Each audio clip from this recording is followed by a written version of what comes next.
Bonjour et bienvenue sur les clés de la réno. Vous vous lancez dans la rénovation ? Alors vous êtes au bon endroit. Les clés de la réno, c'est le podcast qui vous accompagne tout au long de votre projet pour aménager et décorer la maison ou l'appartement qui vous correspond. Je suis Alison, aujourd'hui architecte d'intérieur et décoratrice. Je vous propose ici mes conseils et mes astuces pour transformer votre projet en un intérieur beau, chaleureux et fonctionnel dont vous serez fiers. Je suis passée par là. Je sais ce que c'est que de devoir gérer une rénovation en plus de son quotidien. C'est pas toujours une partie de plaisir, mais ça en vaut tellement la peine au bout du compte. Seul ou avec un invité, laissez-moi vous aider à simplifier les étapes, vous apporter les clés dont vous avez besoin pour que votre projet se passe au mieux. Imaginez, vous saurez enfin par où commencer et comment faire les bons choix. Retrouvez-moi aussi sur Instagram, c'est tout simplement les clés de la réno podcast pour encore plus de partage et de retour d'expérience. Allez, on y va ?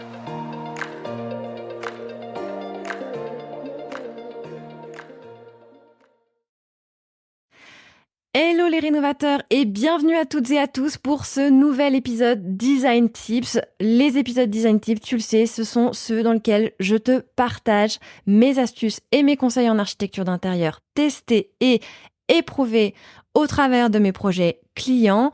Alors que tu sois en plein projet d'aménagement, en projet de rénovation, l'objectif est bien de t'aider à sublimer ton intérieur en le rendant aussi beau que fonctionnel, tout en restant fidèle à ton style et à tes envies. Alors ces épisodes Design Tips, ils sont pas réellement préparés. J'ai une trame avec mes idées, les astuces que j'ai envie de te partager, mais clairement on est dans quelque chose d'assez improvisé, de spontané. Donc j'espère que ça va te plaire de cette façon et que ça restera quand même fluide et agréable à écouter. Dans chaque épisode, donc Design Tips, l'idée c'est bien de te livrer un concentré d'idées et d'inspiration, parfois inattendues, enfin en tout cas je l'espère. L'idée c'est vraiment de t'accompagner dans la création d'un espace qui va vraiment te ressembler, mais qui va aussi te pousser à aller dans quelque chose auquel tu n'aurais peut-être pas pensé au départ, mais qui va te parler concrètement. Et n'oublie pas, ce ne sont donc pas des règles à suivre à la lettre, évidemment, c'est vraiment des pistes pour enrichir ton projet, peut-être répondre à des défis d'aménagement ou des défis techniques que tu rencontres, tout en allant vers des solutions plutôt esthétiques qui vont vraiment donner une âme, vraiment créer un univers dans la pièce dans laquelle on va parler. Alors aujourd'hui, dans cet épisode, on va s'attaquer à une pièce que tu attends avec impatience, évidemment, puisqu'on va parler de la cuisine. Et la cuisine, c'est probablement la pièce la plus importante dans nos intérieurs à nous, parce que c'est souvent bien plus qu'un simple espace juste fonctionnel. C'est le cœur de la maison, c'est un lieu de partage, un lieu de convivialité où on va se retrouver en famille ou entre amis, mais c'est aussi une pièce qui doit allier à la fois praticité tout en restant esthétique pour que tout soit fluide et agréable à vivre au quotidien. Et donc, dans cet épisode, je vais te donner quelques astuces design pour envisager donc ta cuisine sous un autre angle, la sublimer, je l'espère, que tu aies un grand espace, un espace ouvert, un espace fermé ou une petite cuisine à rénover. Et donc, on va parler rangement, matériaux, couleurs et même éclairage pour que ta cuisine soit non seulement belle à regarder, mais aussi donc hyper fonctionnelle. Donc, j'espère que tu es prêt ou prête à faire de cette pièce un véritable lieu de vie. C'est parti donc pour transformer ta cuisine en un espace qui te ressemble. Et donc, on va commencer avec la première astuce qui est une astuce que j'applique concrètement dans tous mes projets de cuisine. C'est la question des meubles hauts. Meubles hauts, mettre des meubles hauts ou ne pas mettre des meubles hauts. Clairement, c'est une question que tu dois te poser. Alors évidemment, elle est liée aux besoins de rangement que tu peux avoir, mais aussi pour des questions d'esthétique, d'aspect visuel de ta cuisine, puisque des meubles hauts vont tout de suite alourdir l'espace. Et si ton espace est grand, si ton espace est ouvert, peut-être que ça peut s'y prêter tout à fait. Si son espace est plutôt fermé, plutôt petit, alors tu auras envie d'avoir une sensation de respiration dans ta cuisine. Et donc moi j'ai plutôt tendance, en règle générale, effectivement, à éviter les meubles hauts et plutôt privilégier les petites étagères suspendues pour aller poser quelques éléments de vaisselle quand même, mais aussi des éléments plutôt décoratifs. Et dans ce cas, puisqu'on a quand même toujours besoin de rangement, aller créer sur un pan de mur complet ou de façon partielle, d'aller intégrer donc des meubles toute hauteur, donc vraiment des colonnes de rangement qui vont partir du sol pour aller jusqu'au plafond et surtout sans s'arrêter à quelques centimètres du plafond. Donc, quand c'est nécessaire, parce que parfois, effectivement, les dimensions standards des cuisinistes ne permettent pas d'avoir du sur-mesure, ou alors ça va coûter très très cher. L'idée est bien d'aller créer un petit coffrage au-dessus de son meuble, de sa colonne toute hauteur, ou de son pan de mur de meuble toute hauteur, pour continuer jusqu'au plafond. Alors, ça aura un intérêt déjà très pratique puisque ça va éviter les dépôts de poussière et de graisse tout simplement au-dessus des murs, au-dessus des meubles qu'on aurait à nettoyer régulièrement. Mais l'idée c'est aussi de ne pas couper la hauteur visuellement, qu'on ait vraiment cette sensation de hauteur, et c'est d'autant donc plus important quand on a une hauteur sous plafond relativement réduite ou quand on a une pièce un peu fermé, un peu cloisonné, d'aller effectivement créer des meubles toute hauteur qui vont aller jusqu'au plafond sans couper la hauteur. Moi, c'est vraiment quelque chose que je fais effectivement à chaque projet. J'aime vraiment privilégier ces meubles toute hauteur.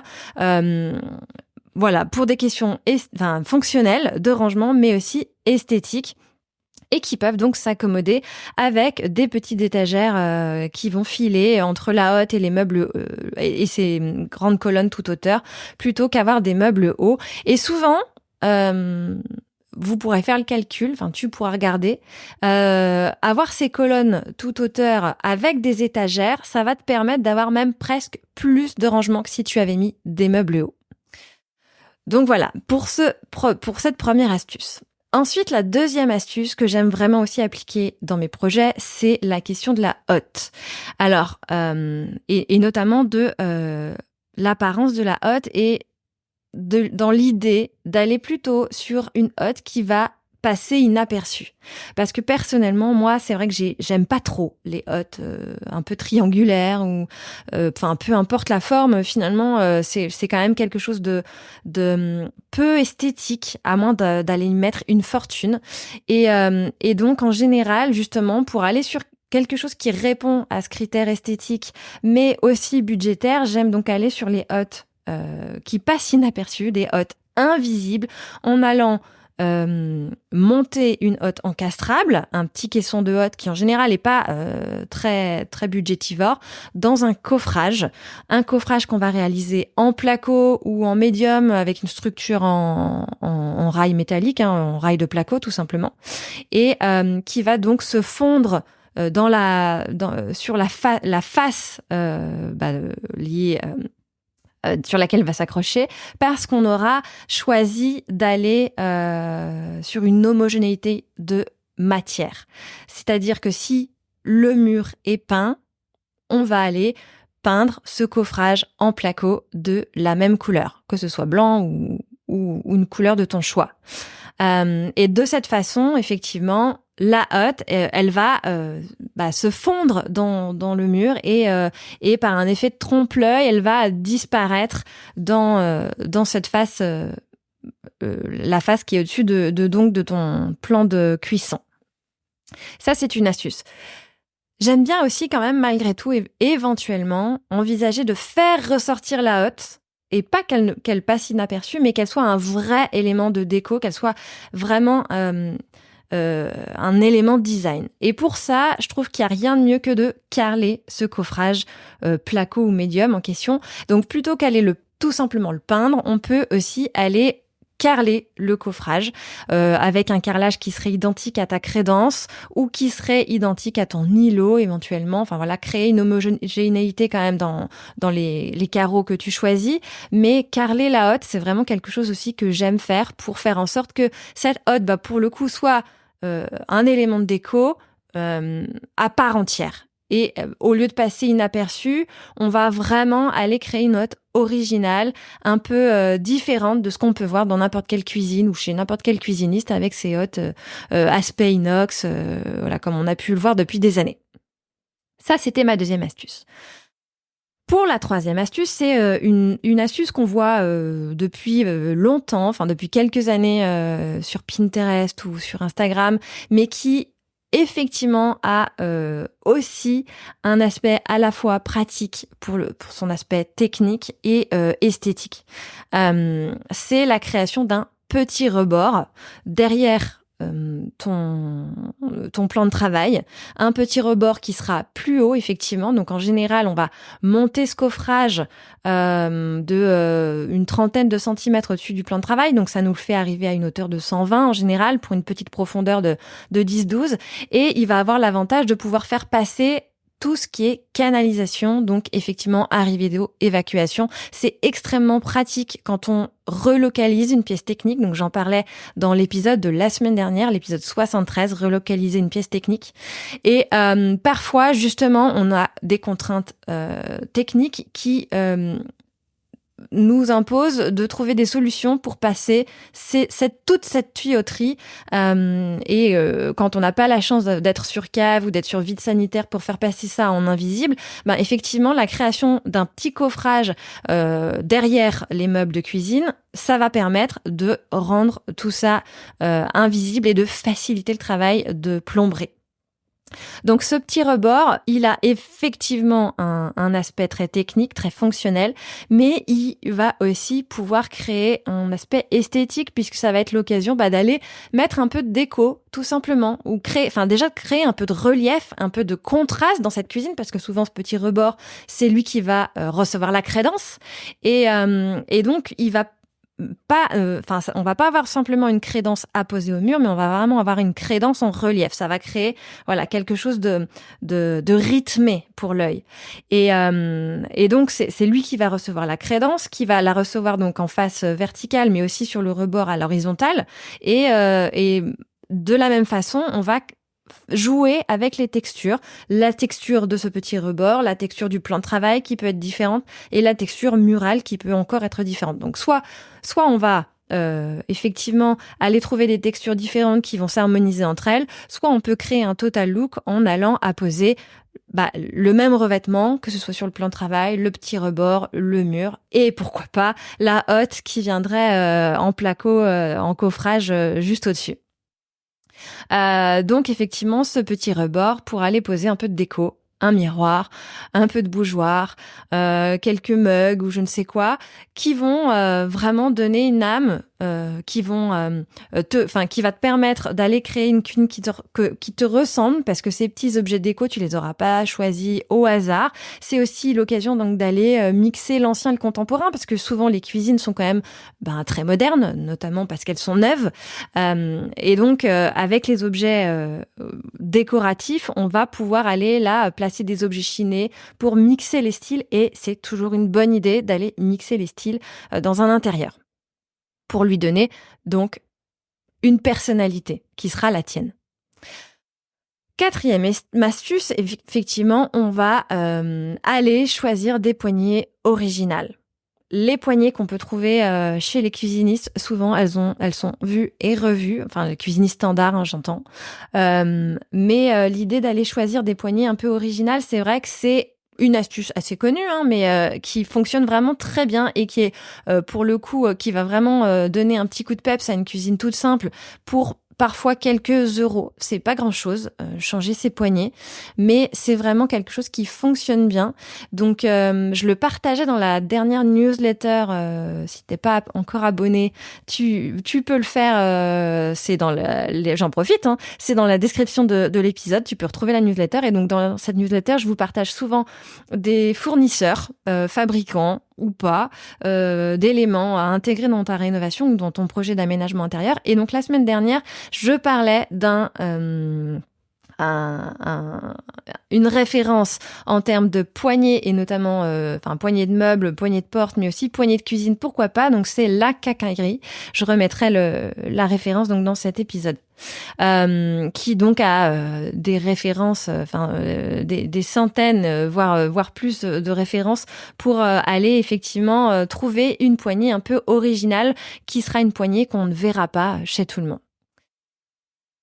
5e astuce, on va être sur les luminaires. Effectivement, faire un choix de luminaires judicieux et surtout multiplier les luminaires. Alors, de grâce, évite par-dessus tout 2 choses en termes de luminaires dans ta cuisine.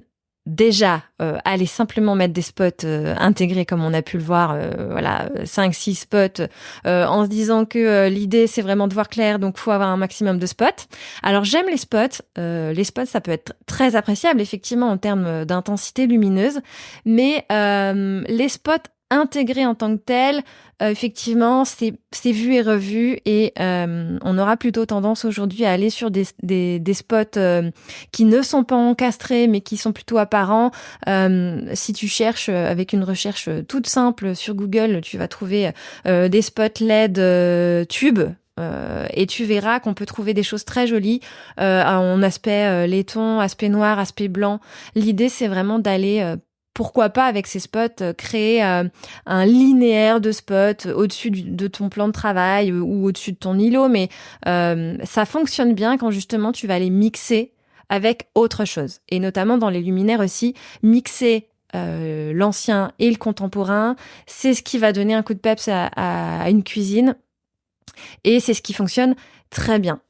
Donc, mixer les styles aussi en termes de luminaire, mais aussi mixer la typologie de luminaire, non seulement pour les aspects esthétiques, parce qu'effectivement, ça va créer du rythme, avoir du plafonnier, avoir de l'applique, avoir de la suspension. C'est ce qui va créer du contraste pour l'œil à des perspectives différentes, à des hauteurs différentes.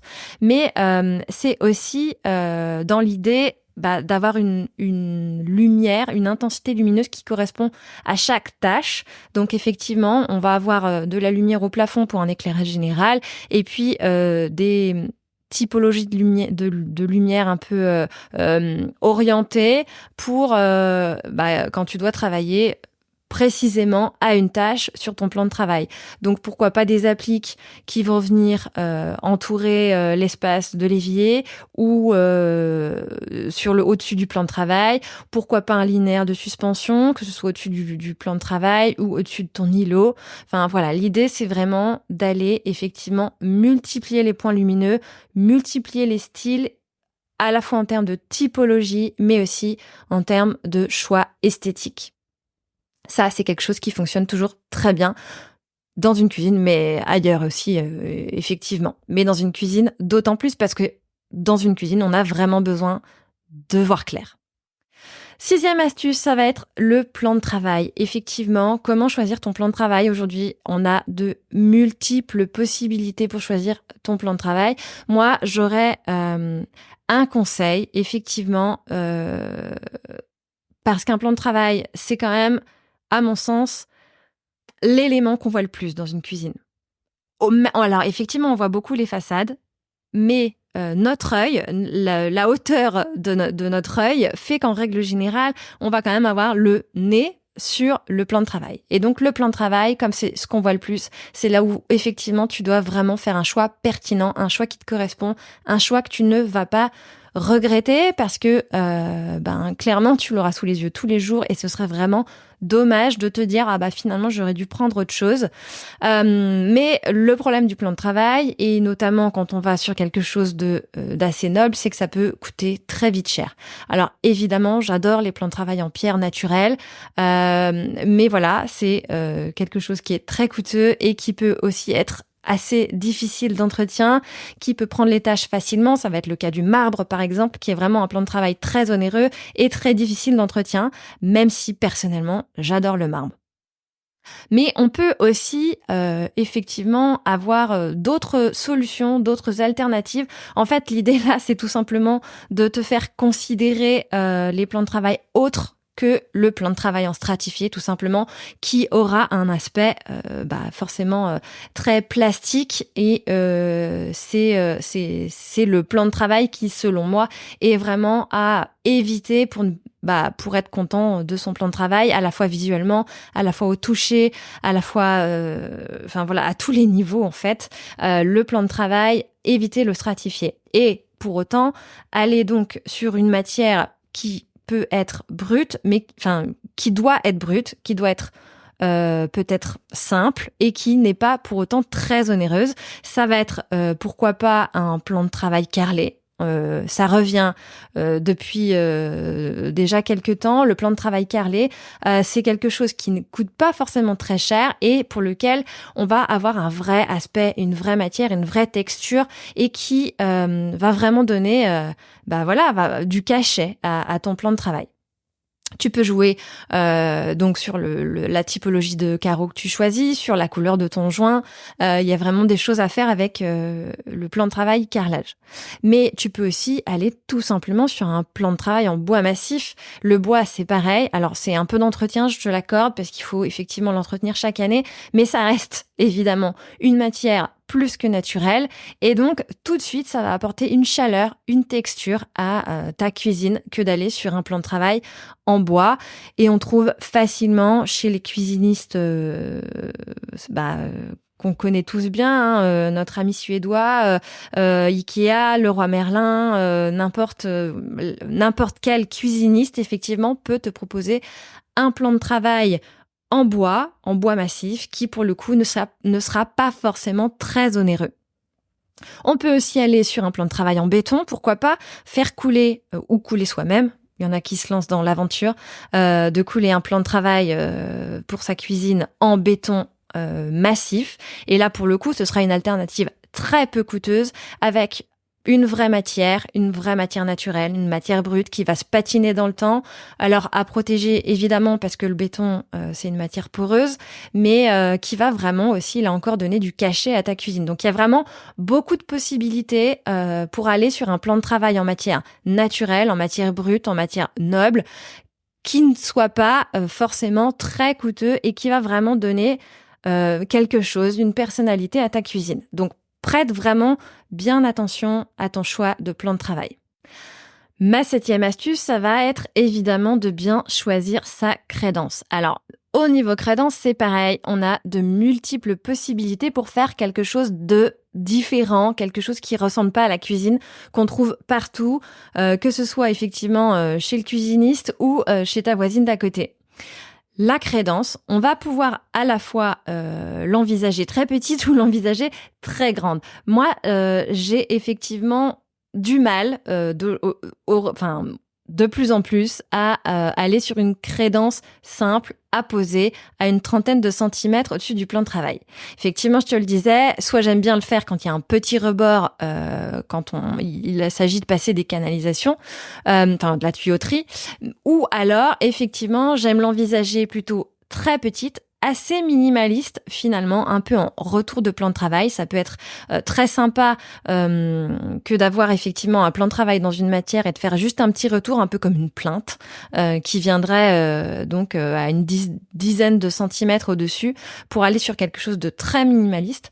Ou alors, pour le côté maximaliste, alors dans ce cas, on va aller la monter jusqu'au plafond. Bon, là, c'est le cas plutôt quand on envisage de carreler, d'avoir une crédence carrelée. Et donc de carreler effectivement du plan de travail jusqu'au plafond, ça va permettre de donner de la texture à tout ce pan de mur et d'aller sur quelque chose d'un peu atypique. L'occasion comme on l'a dit avant, pourquoi pas, de carreler le coffrage de la hotte. Et là, pour le coup, d'aller à nouveau sur un trompe-l'œil pour rendre la hotte inaperçue, la rendre invisible sur ce pan de mur qui serait carrelé et pour lequel la hotte serait également carrelée. On revient un peu dans l'idée, mais là, en allant encore sur quelque chose d'encore un peu plus atypique. Donc, on carle jusqu'au plafond et on carle la hotte également. On peut aussi faire le choix, effectivement, d'aller choisir une crédence qui soit différente, qui soit atypique, qui soit une crédence qu'on ne voit pas partout. Et là, pour le coup, c'est vraiment le choix du matériau. Moi, je rêve je rêve, pourquoi pas, d'aller créer une crédence un peu en morceaux de marbre, un peu cassé, tu vois, quelque chose de récupéré qu'on aurait pu chiner à la faveur de bonnes annonces sur Le Bon Coin, effectivement, et d'aller apposer comme ça plusieurs morceaux de marbre tout le long de sa cuisine, en jouant un peu et créant des dessins un peu anarchiques, un peu bruts comme ça. On peut aussi, pourquoi pas, aller créer une crédence en miroir. Alors ça, c'est toujours évidemment une bonne astuce quand on a une toute petite cuisine qui manque de profondeur. Aller mettre un miroir, bah voilà, ça tout de suite ça fonctionne pour agrandir un espace, et ça a effectivement l'avantage aussi de pouvoir servir de crédence pour le côté fonctionnel. On a aussi évidemment la possibilité d'aller créer une petite crédence en laiton ou en inox. Voilà, l'inox, c'est quelque chose qu'on a vu en termes de crédence, mais pourquoi pas en laiton pour aller sur quelque chose d'un peu original. Voilà, bien choisir sa crédence, c'est aussi une bonne astuce. En huitième, astuce design, on aura l'îlot. Effectivement, l'îlot, mais aussi aller sur un îlot un peu différent. On parlera ici, pourquoi pas, d'aller chiner une table de ferme qui ne va pas forcément aller créer du rangement, hein, clairement, avec un îlot de ce type, c'est plutôt quelque chose de visuel, quelque chose qui va contraster entre quelque chose de très contemporain et quelque chose d'ancien, ou alors pour donner peut-être une ambiance un peu british dans une cuisine à cadre, voilà, quelque chose de très chaleureux, un peu campagne, et donc on choisira une table de ferme ou un vieux bio de boucher, quelque chose comme ça qui aura vraiment une patine et qui va aller encore ajouter un peu de chaleur, un peu d'histoire à cette cuisine. Ou à nouveau, pourquoi pas aller sur quelque chose de plus original, de plus contemporain, avec pourquoi pas un îlot en inox complètement, ou en miroir. Allez, tant qu'à faire, ou en tout cas qui serait revêtu en soubassement de miroir avec pourquoi pas un plan de travail carrelé. Enfin voilà, on peut multiplier un peu les idées que j'ai énoncées précédemment pour aller créer un îlot original, et plutôt que donc aller sur l'îlot habituel qui serait vraiment d'aller sur les mêmes revêtements que ceux qu'on a pu avoir sur les façades le long des murs. Donc avec le même plan de travail, la même typologie de façade, les mêmes coloris, voilà, quelque chose qui serait répétitif, qui fonctionne hein, évidemment, mais si vraiment on a l'envie d'aller sur quelque chose de différent, de plus original, voilà, c'était dans cette optique. La 9e astuce qui fonctionne très bien, qui est assez osée, je l'avoue, mais qui fonctionne très bien, qui serait aller sur du monochrome. Quand je dis monochrome, c'est-à-dire vraiment choisir la même teinte des façades au plan de travail jusqu'au mur. Et ça, pour le coup, c'est pas toujours évident à réaliser, mais c'est quelque chose qui fonctionne très bien. Qui sera vraiment très original, qu'on voit peu, et qui a tendance effectivement à se voir de plus en plus. Alors ça peut être considéré comme quelque chose de très tendance. À toi de voir si c'est quelque chose qui te parle vraiment, ou tu sais que dans quelques années tu pourrais t'en lasser, mais ça peut vraiment avoir un impact design hyper percutant.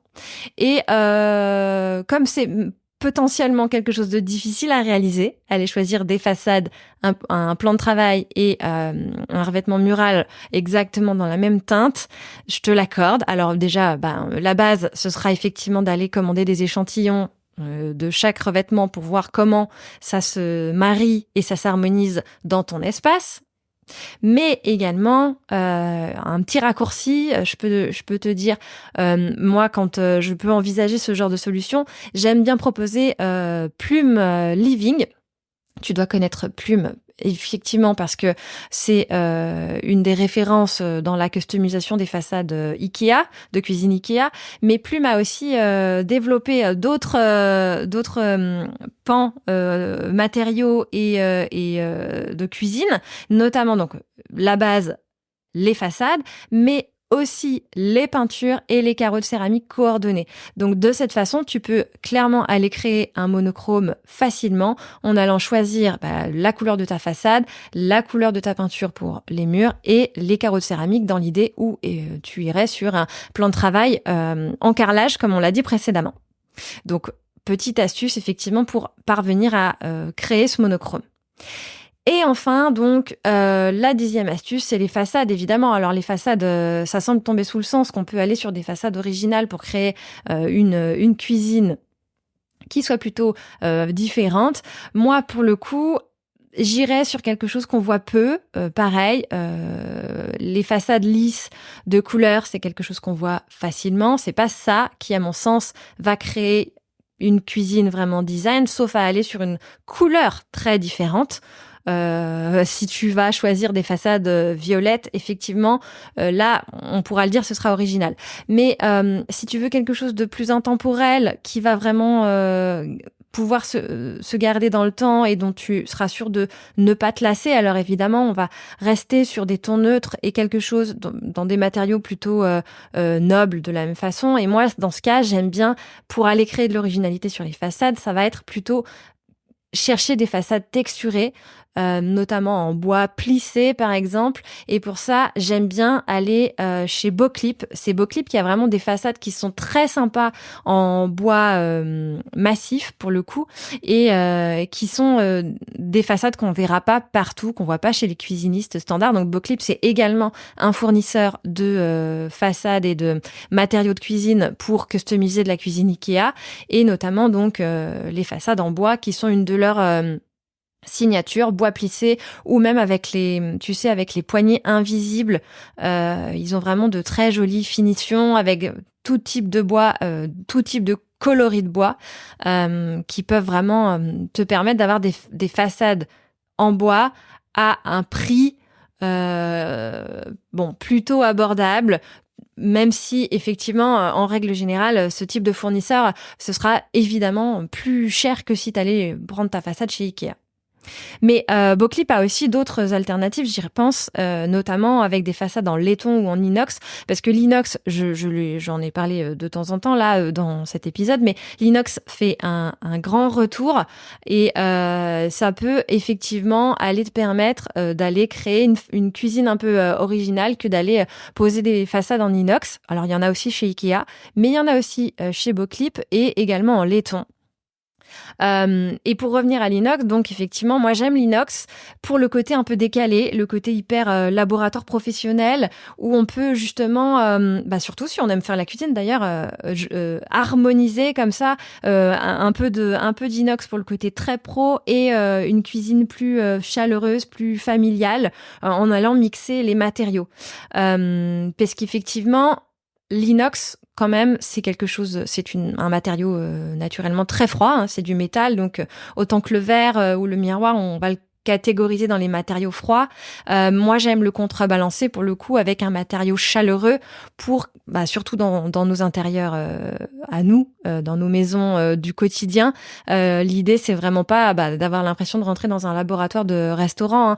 Donc, l'inox, c'est bien, mais j'aurais tendance à effectivement créer un équilibre avec des matériaux chauds, donc avec pourquoi pas un plan de travail en bois ou pourquoi pas effectivement un îlot en inox et des façades en bois qui lui font face. Enfin voilà, quelque chose de qui va équilibrer sur les matériaux ou alors on va essayer d'équilibrer par les couleurs en allant chercher des couleurs chaudes, un terracotta, un brique, un jaune safran, quelque chose qui soit vraiment chaud dans les tonalités pour créer toujours cet équilibre.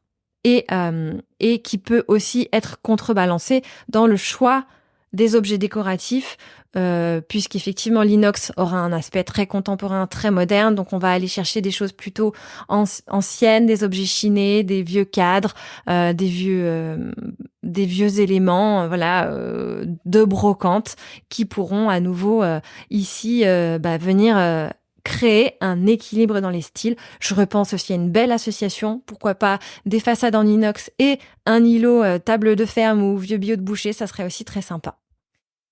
Voilà, on est arrivé à la fin de cet épisode consacré à la cuisine. Une pièce clé donc dans nos intérieurs, je l'ai dit. J'espère que ces astuces t'auront vraiment inspiré pour repenser et sublimer cet espace. N'hésite pas à me dire ce que tu en as pensé ou à me poser toutes tes questions. Donc je reste évidemment ouverte à la discussion. Si tu souhaites que je consacre un épisode Design Tips à un autre espace, à une problématique que tu rencontres, envoie-moi un message sur Instagram. Je serai ravie d'échanger avec toi. Je te remercie de ton écoute et je te dis à très bientôt pour de nouveaux conseils. Si vous avez écouté jusqu'ici, c'est probablement que l'épisode vous a plu. Alors n'hésitez pas à en parler autour de vous. Amis, famille, tous ceux qui rénovent sont les bienvenus. Vous pouvez aussi évidemment laisser un commentaire sur Apple Podcast ou une note 5 étoiles sur Spotify. Et si vous souhaitez être informé des prochains épisodes, n'hésitez pas à vous inscrire à la newsletter ou à me suivre sur Instagram. Le podcast, c'est fini pour aujourd'hui, mais je vous dis à très vite pour un nouvel épisode.